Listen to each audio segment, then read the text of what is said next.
আমরা শুধু ভগবানের কাছে চেয়ে গেলাম, এটা নেই, ওটা নেই। যেখানে যে আছে সেই জায়গা নিয়ে সে সন্তুষ্ট নয়।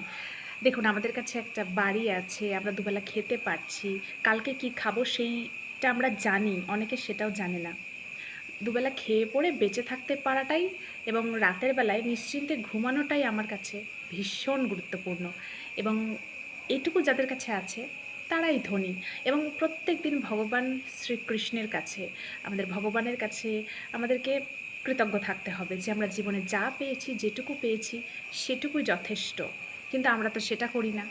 আমরা আছি একটা ঘরে, কিন্তু আমাদের চাই আরও সুন্দর ঘর, আরও বড় ঘর, ৩ তলা, দোতলা, আরও মানে যে জায়গায় আমরা আছি সেখান থেকে আমরা আরও বড় কিছু করতে চাই। আর ভাবি সেটা করতে পারলেই আমরা জীবনে শান্তি পাবো। কিন্তু এমনটা নয়।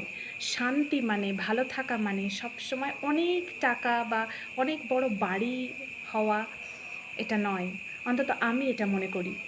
এবং দুবেলা সবসময় ভগবানের কাছে কৃতজ্ঞ থাকি যে আজকে আমি বেঁচে আছি, দুবেলা যেটুকু খাবার জুটেছে সেটার জন্যে আমি তোমার কাছে কৃতজ্ঞ।